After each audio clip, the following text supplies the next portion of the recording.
baby. I can't get through anyway, yeah. No, I can't. When I wake up in the morning, you are gone. Little pretty thing, you know I'll be all alone. You let me crying, please don't make me cry. 'Cause I can't say goodbye. Please don't make me cry. Because I know there'll be nothing left for me. All of the good times we spent together. Bonjour à tous, je suis ravie de vous retrouver pour ce mini book haul. Je suis partie à Présence Africaine, c'est une librairie située à Paris et j'ai acheté 4 livres seulement. Mais voilà, j'avais envie de vous en parler dans cette courte vidéo, donc j'espère que ça vous fera plaisir. J'ai tout de suite été charmée par ce livre parce que je trouve que sa couverture est magnifique et ce que j'ai lu derrière m'a donné envie de l'acheter. Donc c'est Les jours viennent et passent d'Emily Boom, qui est une autrice camerounaise. Elle est née en 1973 à Douala et elle a écrit plusieurs romans comme Le clan des femmes, Les maquisards ou encore Le rêve du pêcheur. Alors dans celui-ci, on va suivre Anna, qui est une jeune femme d'origine camerounaise et qui a passé plusieurs années loin de sa famille et de son pays natal, et elle y revient. Donc elle va se retrouver plongée dans ses souvenirs d'enfance et de jeunesse, et on va s'apercevoir qu'elle entretient une relation très difficile, très conflictuelle avec sa mère, qui est marquée par l'incompréhension et le silence. Donc c'est un livre, d'après ce que j'ai compris, qui va parler des blessures familiales, des sentiments enfouis, mais aussi de conditions féminines. Donc ça va parler de plusieurs portraits de femmes et donc on va comme ça voyager de génération en génération. Donc c'est un livre qui va aborder les non-dits et leurs conséquences. J'ai fait des petites recherches sur ce livre et apparemment il a reçu 2 prix. Donc en 2020 il a reçu le prix Amadou Kourouma qui récompense chaque année des romans ou essais consacrés à l'Afrique, et en 2025 le prix des lycéens. Donc voilà, c'est un livre qui me tente pas mal, qui a l'air très intéressant. On poursuit avec un livre de Futi Nchingila, j'espère que je prononce bien son nom. C'est une autrice sud-africaine qui est née en 1974. Elle est d'origine zoulou et elle a étudié le journalisme et a travaillé au Sunday Times en Afrique du Sud. Elle a ensuite travaillé dans l'administration au bureau du président. Alors dans ses livres, en général, elle va aborder l'histoire de l'Afrique du Sud, elle va parler de l'apartheid, de la société en général, et de violence.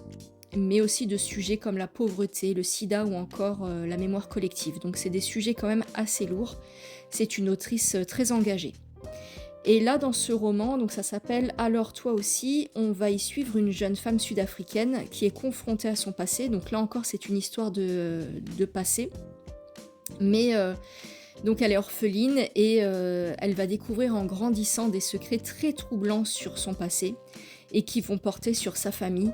Donc c'est un récit quand même assez difficile, je préfère vous prévenir parce que ça va parler de traumatisme et d'abus sexuels. Voilà, donc c'est un récit assez lourd et les critiques disent qu'il est émouvant et profond.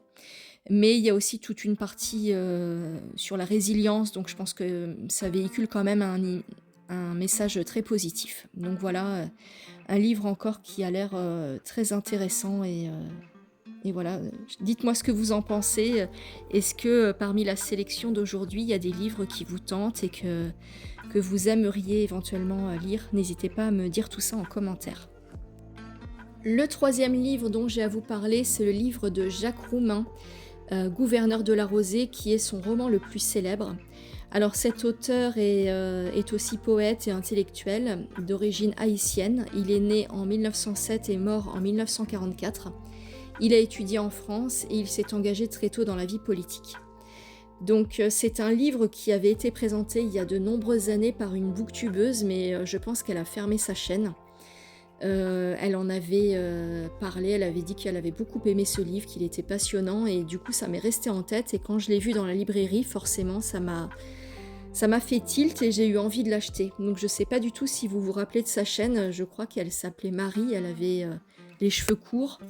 Et voilà, elle parlait de littérature contemporaine, classique, et elle avait parlé de ce livre-là un jour.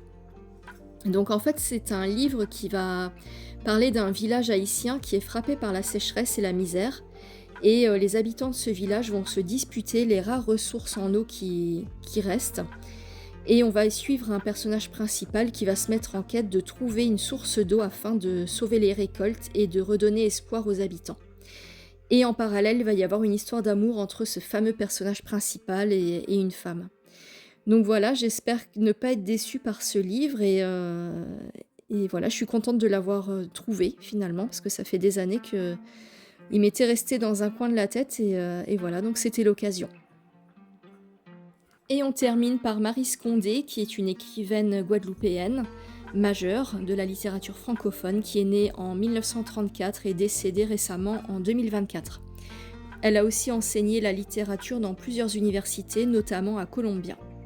En général, ses romans parlent d'esclavage, de colonisation, mais aussi d'identité, de conditions féminines, et d'exil et de mémoire. Alors ce livre s'appelle Sélanir Coucoupé, donc c'est un roman qui mêle histoire, mystère et imaginaire. L'histoire se déroule en Afrique et en même temps aux Antilles dans un contexte colonial. Et il va débuter avec la mort mystérieuse de Sélanir, une jeune femme qui est marquée par une malédiction. Donc c'est un livre qui va parler de violence, de secrets, d'abandon et qui va mêler aussi réalité historique et éléments fantastiques. Alors de cette autrice, j'ai aussi Tituba, moi sorcière, je ne l'ai pas encore lu, je sais qu'il a beaucoup plu, il y a eu beaucoup de retours positifs. Voilà, donc j'espère ne pas être déçue avec celui-ci.